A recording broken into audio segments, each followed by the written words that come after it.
plus what's d dx of y cubed? 3y squared dy dx. And then it's minus, I'm going to open parentheses here, because to take the derivative with respect to x of 3xy, what rule do I need? Product rule. So it's going to have two parts, and that minus needs to get distributed over both parts. So 3x times y, product rule, first function 3x times derivative of y, which would be just dy dx, plus the second function y times the derivative of 3x is just 3. So no dy dx there because we didn't take derivative of anything with a y in it, right? And then this is equal to the derivative of 0, which is still 0. Is that fine? Okay, then I want to sort of rearrange these terms, right? I want to keep what terms together? The dy dx terms.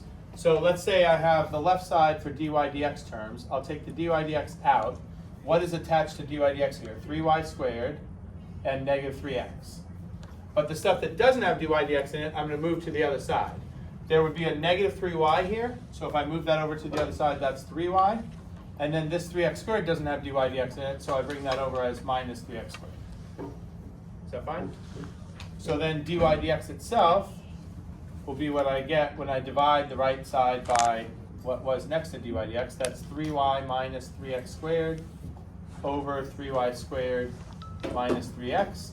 If you want, there's an unnecessary 3 all the way through here, right? You could factor out the 3's and cancel. So we would just get y minus x squared over y squared minus x, right? That's your simplest form of dy dx. Now, we said at the point P, what is true about dy dx? It's undefined. What's the only way that expression could be undefined? Y squared minus x would have to be 0. So if dy dx does not exist, that means y squared minus x is 0, which means x would equal y squared. Does that make sense? Now, that's telling you at P, or any other point where the slope is undefined, x has to be equal to y squared. We have to find out what are the points on this curve where x is equal to y squared. How do we do that? Plug in where? Plug in what where? Plug in y squared equals x to the original. Yeah, so everywhere you have an x, replace it with y squared in the original. So we're going to have y squared cubed plus y cubed minus 3, here's another place where y squared goes in for x, times 1 more y equals 0. Okay, y squared cubed is y to the 6th. Then I have plus y cubed, but this is going to be minus 3y cubed. So those are like terms. If I combine them, what do I have? What does that give me? Minus 2y cubed. Okay, now what?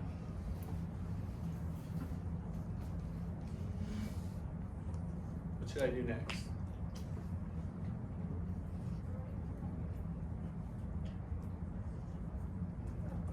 Factor out. Is this like a hearing test? Factor out y cubed. Good. Take out y cubed, and you're left with another y cubed minus 2 equals 0. Okay, what does that tell you? What satisfies this equation? Either y is 0, like if y cubed is 0, y is 0, or y is cube root of 2. Okay? So this leads to y equals 0 or y equals cube root of 2. Here's why it's helpful that they gave you the picture. We're looking for the point P. Looking at P and looking at our two options, which one are we going to stick with? Y equals cube root of 2. Y is clearly not 0 here because if it was, where would P be?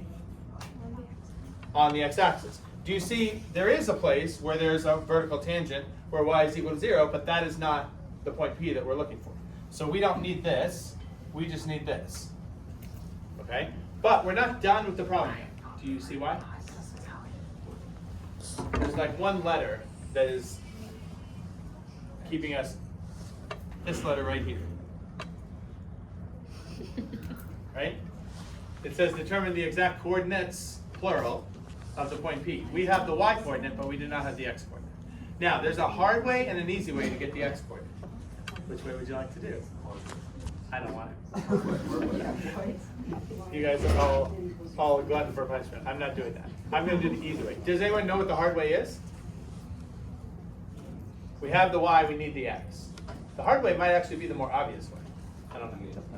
Right, put it up here, right?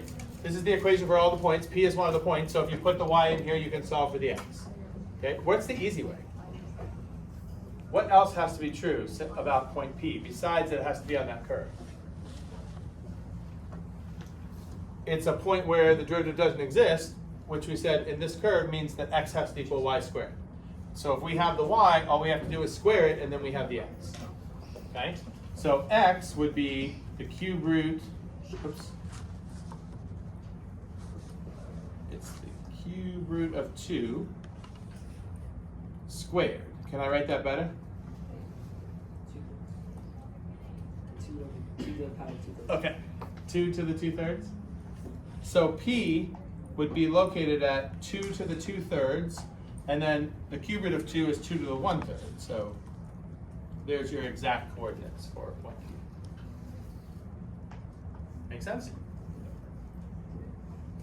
Okay. Questions? This is basically testing, do you know implicit differentiation? And then do you know how to handle like special cases of tangent lines, like slope of horizontal tangents, vertical tangents, right? Slope is 0, slope is undefined. That's what I would consider like the easier part of the calculus stuff that you would have to know, right? Stuff from the derivative side. Generally people are fine with that. But if you have questions, let me know, okay? All right, now we're gonna move to the first of 3 types of differential equations that you have to know how to solve for the IB exam. So I put this slide up to just tell you what you're going to need to know as far as differential equations. Are there people who are in MVC in here? People taking MVC now? Okay. So in MVC, I think, because I asked this at the morning classes too, I think MVC has switched over to differential equations now, and you're starting to learn about different ones. I think you have learned all 3 of these at this point, right? If you're in MVC.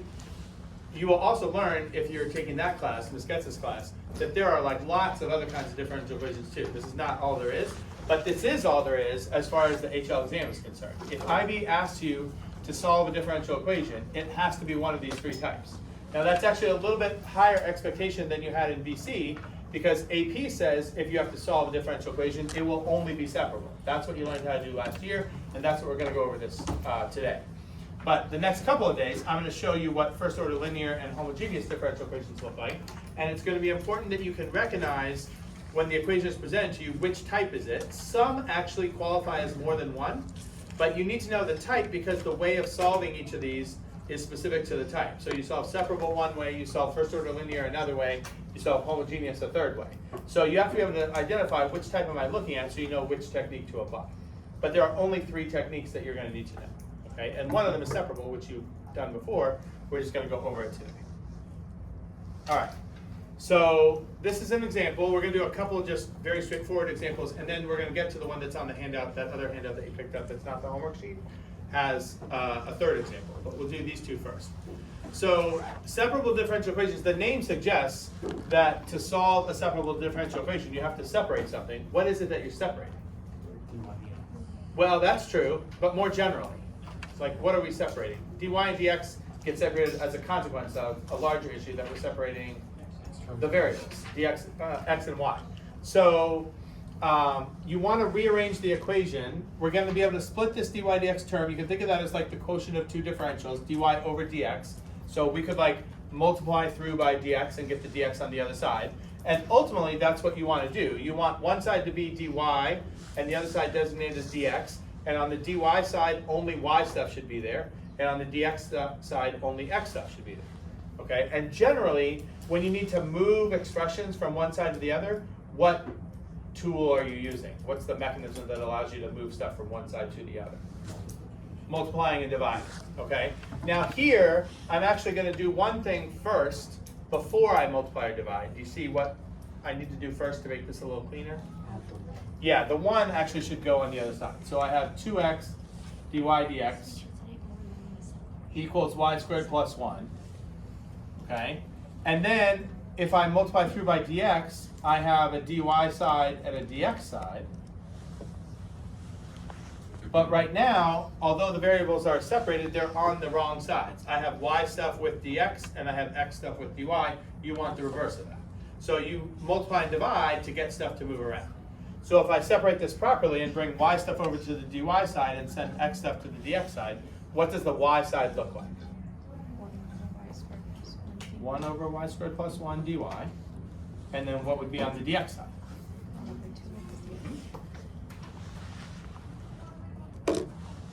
Okay, makes sense?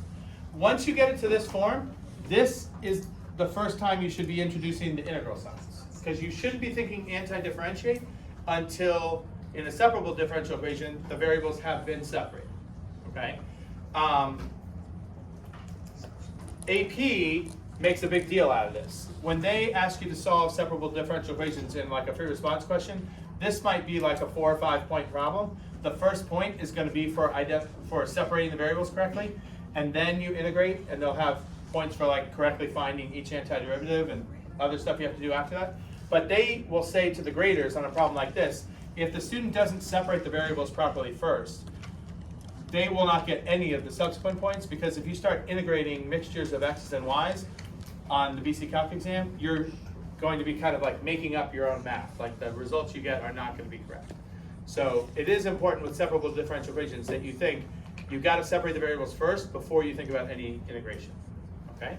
But once we get to this point, neither of these is too tricky. Do we recognize this as the derivative of something? 1 over y squared plus 1?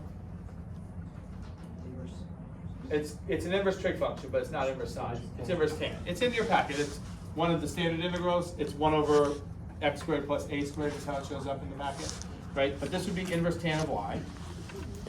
Again, you get help from the packet on this, right? Now on the other side, I have a constant I could pull out there, right? What would that be? 1/2. And if I pull out the constant, then what I'm actually integrating there is just 1 over x. That also should be recognizable, ln of x.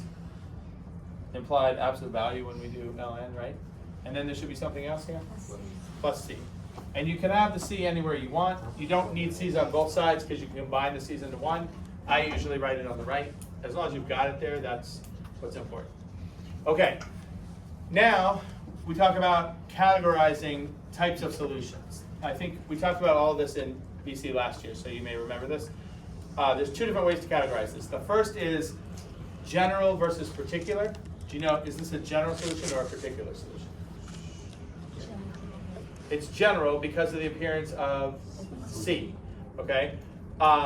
If you're asked for a particular solution, it means you should be solving for the C. And what do you need to be able to solve for the C, which we have here? You need an initial condition, right? In fact, once they give you an initial condition, they're implying to you, whether they state it or not, that you need a particular solution. Like you would not leave an answer with a C in it if there's an initial condition provided, okay? So we're gonna solve for the C. Before I do that, the other type of categorization for this is implicit versus explicit. Do you remember that? Would this be implicit or explicit? Why? Because it has tan intervals, so y is by itself. Right, explicit means y is by itself. If you have just y equals function of x over here, that's an explicit solution. Now, implicit versus explicit, you only need to give an explicit solution if you're specifically asked to, explicitly asked to, okay? So if they just say solve, an implicit solution is fine. But if they say solve, give an explicit solution for, or if they say something like solve and write your solution in the form y equals f of x, that's asking for an explicit solution. But otherwise, you don't need to give an explicit solution.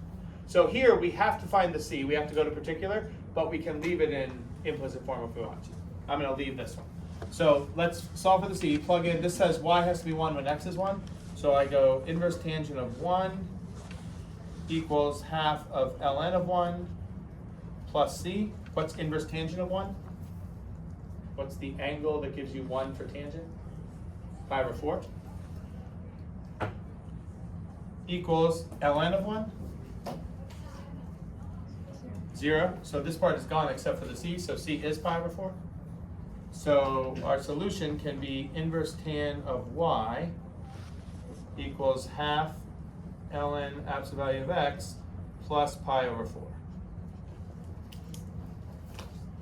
That would be fine as a final answer. Do you think on this one they could ask you? Sometimes they don't ask you to do explicit because it's like not feasible. Is it feasible here? Could they ask you to put this in y equals form? Yeah, because it would only take doing what on both sides to get y by itself? Tangent of both sides. So y would just be the tangent of this entire thing. Does that make sense? Okay. Everybody okay so far? All right, let's try another one. Okay, this one says find the general solution, and in fact that's clear, right? Because do you notice what's missing here? We have to get general because we don't have, there's no initial condition, okay?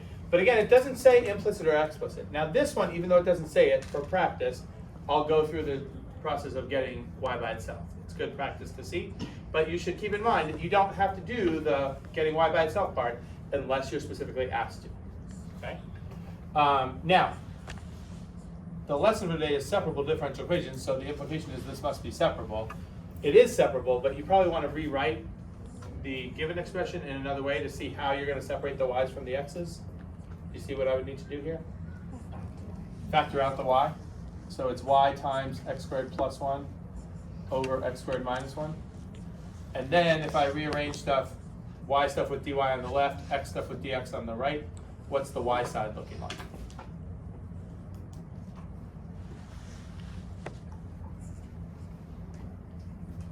What will I write on the left side? Yeah, 1 over y dy. And then on the left side, all the rest of that is still there. X squared plus 1 over x squared minus 1, and the dx is over here. That good? And then we could think about integrating. Now on the left, we won't have a problem. Integral of 1 over y is just ln y in absolute value. Right?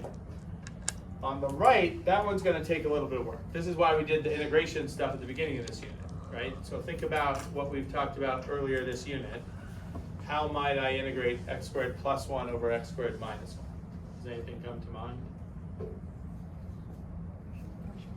Partial fractions. What's the clue for partial fractions is probably going to work here? You have a rational function.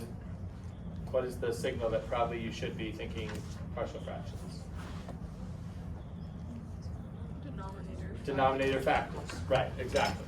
Now, if you're thinking along the lines of partial fractions, you probably should be thinking of something else, which we talked about when we were doing the partial fractions problems, that would keep you from just diving right into finding the partial fractions right away. Suchi? We need to think about dividing, because this is an improper fraction. How do I know that?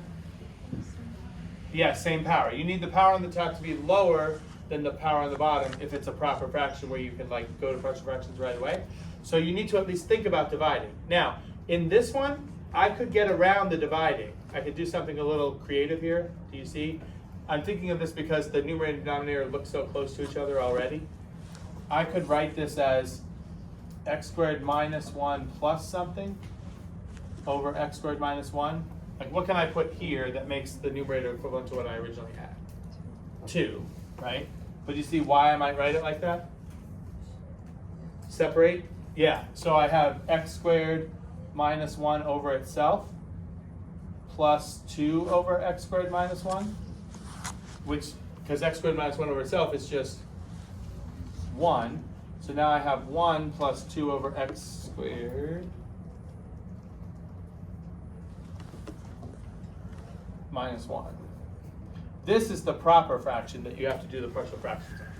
And if you didn't notice this clever thing, if you divided, that's what you would end up with, right? I'm just getting to it a little bit faster because I noticed that happens. But if you didn't notice it, it's not like you'd be spending 10 minutes doing the division. Like, it would be quick division, and you would get 1 for your quotient and 2 for your remainder. Okay? All right, so let's break up this into its proper or partial fractions. X squared minus 1 factors into x minus 1, x plus 1. So I'm going to have 2 fractions, A and B. All right, what's the first thing I want to do with this to get solving for A and B?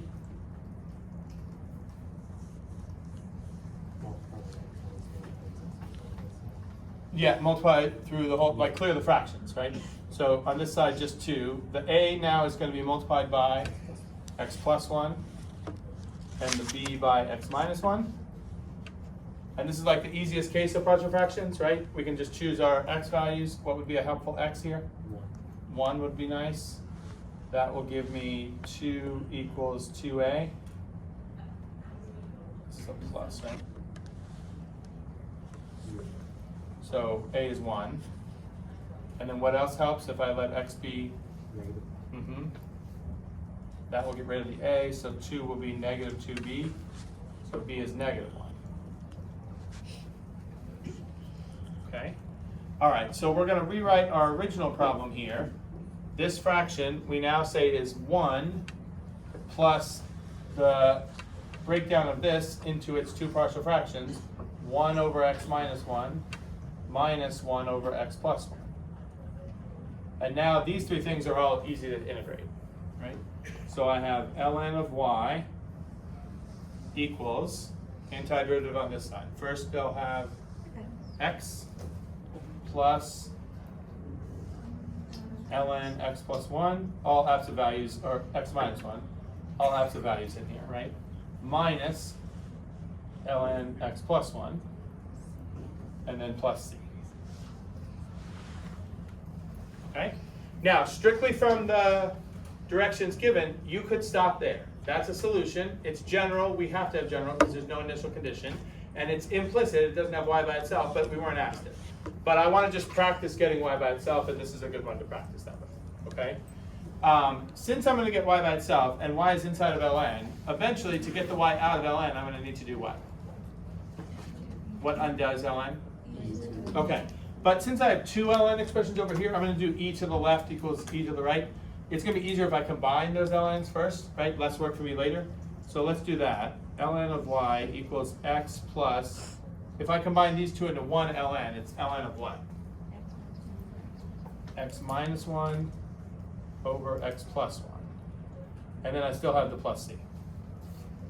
All right, now, e to the left, e to the ln of absolute value of y is just going to be absolute value of y, equals, it's e to this entire thing. So think of this whole thing as an exponent, right? But if I have e to the sum of three things, does it make sense? That's like e to the first thing times, for laws of exponents, e to the second thing, times e to the third thing, right? So the first thing would just be e to the x.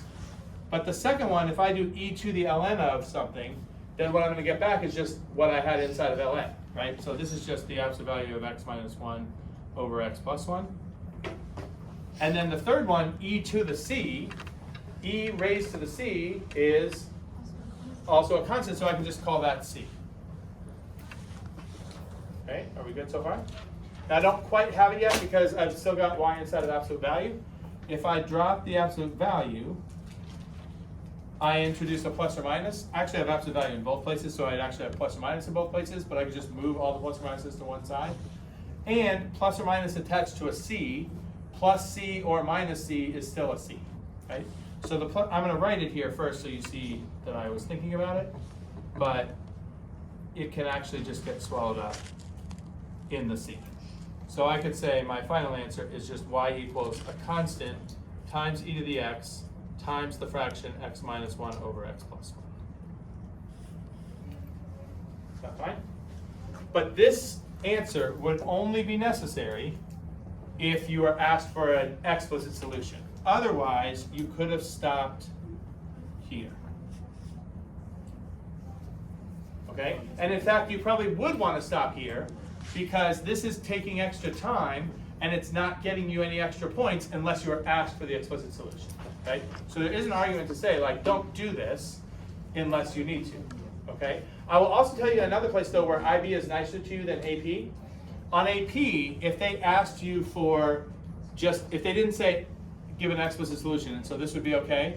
If you wrote this, but then you committed to doing this, and you mess up something here, and this is wrong, AP has this, like, said too much penalty, where, like, this would have given you full credit, but you went on, and once you go on, you're obligated to, like, keep things correct. So if you end up with something that's not equivalent to this, they would take a point away from you that you already had earned right here. Okay? IB, though, has a different direction. I do grading for IB and AP. And IB's instructions are, once you see the correct answer, stop reading. Okay? So if this is an IB problem and you're not asked for explicit, and you get to here, it doesn't matter that you wrote more stuff. Even if you do mess it up here, you would be fine here. But you still don't want to do this if it's not, you don't want to use time to not get points, right? So if you have all the points you need right here, you would rather spend this time on some other problem that you don't have all the points for yet. Okay? Make sense? All right. The next example, which is the last one we're going to do, is the one on that handout. So you don't have to copy this stuff down. It's on the sheet I gave you. Okay. This was a long problem on paper 2 of the 2021 exam. That's the exam that no RM people took. This was the first one after COVID. But this was a long question. It's got 5 parts, okay? But I wanted to show you, we're going to deal with differential equations in this problem, but I wanted to show you how, this is a good illustration of how AP tests something that's not super simple, but they acknowledge that you're being tested on stuff that spans way more than 1 year of time. And so they don't set questions up the same way the AP exam does, where like you're only being tested on everything you learned that particular year, right? So let me show you, these first 2 parts, A and B, are actually leading into part C. I want you to look at part C first and read through this and tell me if when you're reading this, it reminds you of something that we talked about in BC. Do you see what this is related to that you spent some time on in BC, in the differential equations unit in BC? Okay. It's a logistic growth problem, yeah. Population of a colony of ants. Do you remember in BC we did 2 population models? The first is just the exponential model that basically says the more of something you have, the faster it grows. That just gives like this exponential curve. And then there's the more realistic model that says, no, there's actually like a maximum level of population, and the growth starts out looking exponential, but the closer you get to that max level, the slower the growth rate goes, and you get like this S curve. That's what this is talking about, okay? Now, they don't mention logistics specifically here, but they give you a differential equation that is in the form, if you remember this from BC Calc, that is the model of a logistic growth function. Now, their notation is different. They're using a K here, and we had K in the logistic model, but the K they're using here is playing a different role than the K we had. Do you see what their K is? They explained what the K is standing for. What did we call that? That was M, the carrying capacity, right, okay? This part, which is the third part of this problem, says by solving this differential equation, show that the equation for the population can be written this way. Now, that's actually not the way we used to write it, but what they want you to do is solve this, like go through the steps of solving it, and show that you can get to this result, okay? But they don't expect you to do this out of the clear blue, okay? Let's set something up here. First of all, there's a lot of letters in here, but there are only 2 variables. What are the 2 variables in this problem? P, K is not a variable actually. What's the other variable besides P? T. So it's P, you can tell from here, right? dP dt means the 2 variables are P and T. Is this a separable differential equation? Can we rearrange this equation since P and T are the only variables? Is it possible to move stuff so that you have all P things with dP and all T things with dt? Hint, there's no T things. T doesn't appear in there. Do you see, we can just move the P stuff over and move the dt and it'll be separated, right? So if we did that, let's do that first. dP dt would be, no, let me do the separating here. So on the dP side, do you see what would be with dP? These things have to come over, right? So it's going to be 1 over P times K minus P times dP. And then on the other side, this 1 over 5K is a constant, it can stay, but that's the dt side. Okay? And this is where we would have to integrate these things. And you see what this needs for integration? How would I integrate this?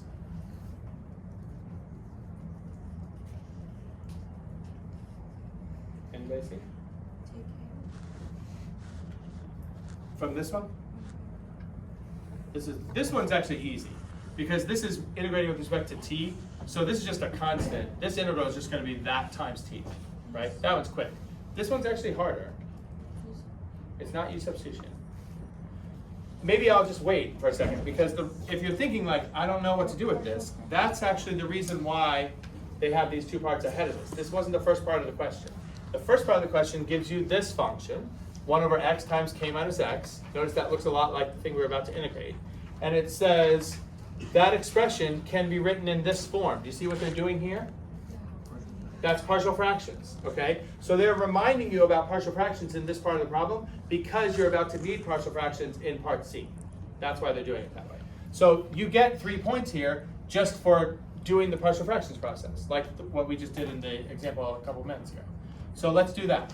1 over x times k minus x can be written as, they write little a over x plus little b over k minus x. Okay? All right, we're going to solve for the a and b, so clear the fractions. We get 1 equals a times, what's a multiplied by here? K minus x plus b times just x. Can we choose convenient values of x here? What would be a helpful value? 0 would be good. If I use 0, I get 1 equals a times k. So a is 1 over k. Right? And then what else would help me besides x equals 0? X equals k. And if I do that, I get 1 equals kb. So guess what? B is also 1 over k. All right, that's 3 points, just for getting the values of a and b there. Everybody okay? All right, now part B says hence, meaning use what we just did, find f. Well, what we just did was find an alternative way of writing f prime. So we're going to want to write that form of f prime and anti-differentiate it to get f. So that's easy. F will be the integral of our new form for f prime, which was 1 over k over x plus 1 over k again over k minus x. Right? That antiderivative is going to give us f. So on the paper, the comma was not like 5. Is that like the same thing on the actual test sometimes? Where are you looking? Where it shows the partial fractions, like at 1a, the second sentence. Oh, b over k minus x, and then there's a comma that kind of looks like a prime. No, I think that's just how it's produced on here. It won't be hard to figure out on your test. Okay. Do you see there's something algebraic I can do that would make anti-differentiating this a little easier? Taking advantage of the fact that both of the numerators are 1 over k. That could come out, right? So this is 1 over k times the integral of 1 over x plus 1 over k minus x. So our answer should be 1 over k times 1 over x's antiderivative is ln x in absolute value. Be careful of the second one. What's the antiderivative of 1 over k minus x? Minus ln of what? K minus x? Where's the minus coming from? Yeah, it's undoing the chain rule, right? Good. Okay. Now, technically there's a plus c on here. It's an indefinite integral. But you notice their choice of words here. IB is like super careful with how they write things. They just say find an expression for f of x. So this is the general form for f of x, right? F of x would be anything of this form with any c that you want, including a c of 0.